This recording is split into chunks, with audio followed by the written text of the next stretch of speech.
Hi, I'm Nicholeen Peck, and I teach all over the world about parenting, good communication, building good family relationships through the lens of the principle self-government. And in this video, I'm going to be talking about irreplaceable mothers.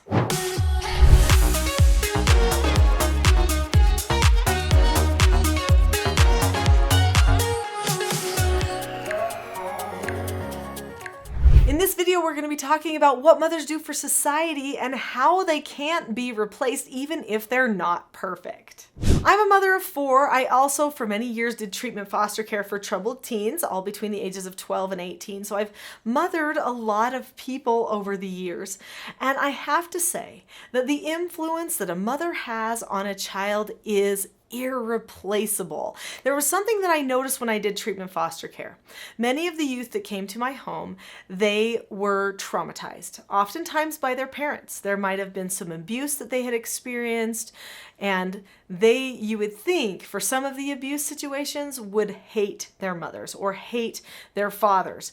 But you know what? They all wanted relationships with their mothers and fathers. Even if they knew they couldn't live with them, even if they knew they had to stay safe to be away from them, they would say, "Don't you dare talk bad about my mom. Don't you dare say that about my mom." So even though they knew their life had to be something different and it had gone off track and mom wasn't doing the things that she should do, they loved her because they belonged to her. And that feeling of belonging is something that is irreplaceable. There's actually a really great book that I would like to refer you to. It's a book written by Kimberly Ells, and the book is called The Invincible Family. It's a really incredible book that talks about the dialogue around families nowadays and the value of belonging to a family. So everyone craves belonging. It's actually a human need, and the belonging comes first and foremost through mothers. So this is why I say that mothers are irreplaceable for their children. Even if a child can't live with their mother, if they know the mother loves them, if they know they belong to that mother, then they know something about who they are. And what does this do for them? This gives them confidence, it gives them direction, it gives them purpose. They feel like they have something to contribute because they know where they came from. They get a bit of identity. If that bond or belonging with the mother is fractured too severely, then the child experiences a loss of identity that they start frantically trying to search to fix. They start bonding to things, maybe devices, toys, other people, if they don't feel that sense of belonging with their parent. Now, I know there's a lot of other reasons why relationships could get fractured with a child, and we could list those in another video, but just specifically for here, I wanted you to see that the identity of the person is intrinsically linked through belonging and bonding to that relationship with the mother, the person that gave them life. And this is why a person that is adopted will oftentimes even want to find their birth mother. Even if they have a good bond with their adopted mother and a good sense of belonging with their adopted mother, they still want to have that same feeling of belonging with that birth mother. There's just a call for them to know who they are and where they came from. And I know that because my husband was adopted and we ended up finding his birth mother.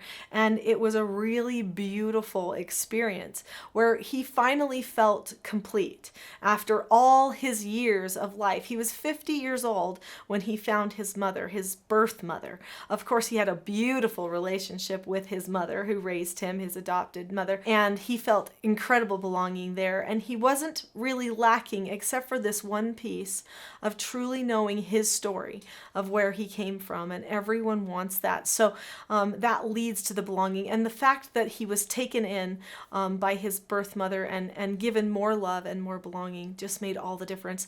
Really, love is a beautiful thing, and it starts with that mother love, with that mother heart toward her child. So when When mother loves her children and children belong to mother, then what happens is the whole family dynamic is strengthened and everyone in society has a better understanding or grasp upon even the concept of love. It is mother and her love for her family and her children that actually teaches them that they should spread that love other places. Now, I know many people, especially religious people like me, we also know there's a love of God, right?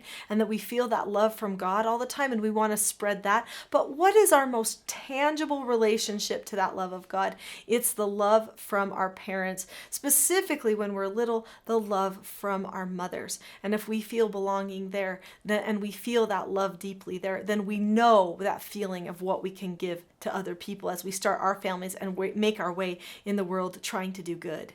I know that mothers aren't perfect. We're going to talk a little bit about that and what we can do to try to strengthen roles in mothers. But before we do, click the subscribe button now. There's a lot of great videos on this channel about becoming a better mother, becoming a better father, and improving your relationship and bonds with your children. You're not going to want to miss those. So click subscribe now and don't forget the notification bell so that you will be notified when new videos come out on this channel.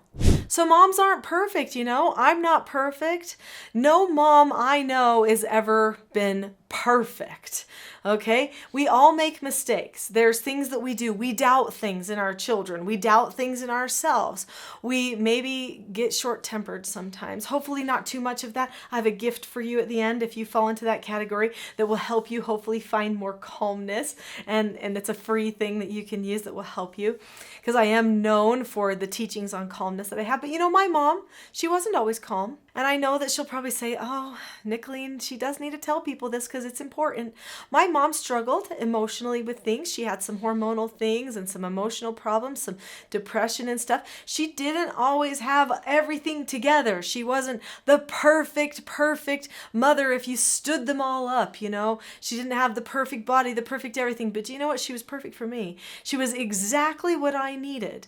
And to see her try to conquer her faults and to become better over the years, even though she got better on some of her things after we left her home, we still saw her improve, and her influence as a mother still has to this day, lasting impact on me. I see her change. I see her want better. I see her spread love to her grandchildren, to people around us, and I get this deeper appreciation and understanding for what it really means to be a mother. You are a guide stone for your children.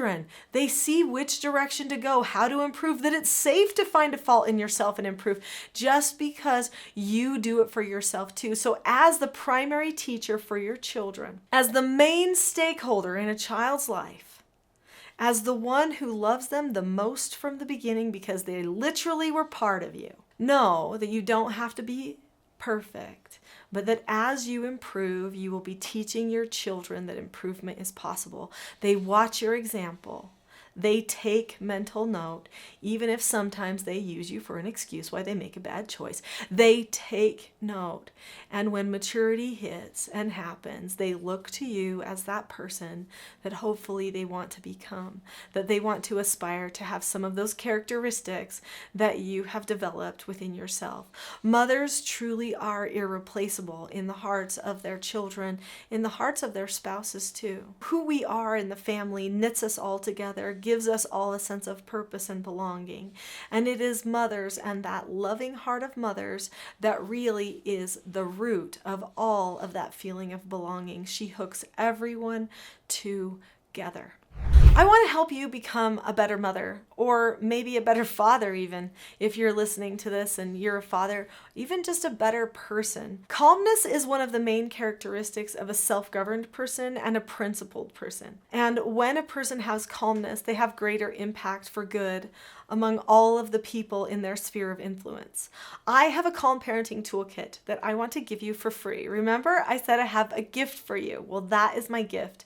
In the description below this video, there is a link. The link says teachselfgov.com/toolkit. If you click on the link to that video now, you will get the Calm Parenting Toolkit for free. So click on the link now, listen to those 10 lessons and get those 10 tools. I'll see you there.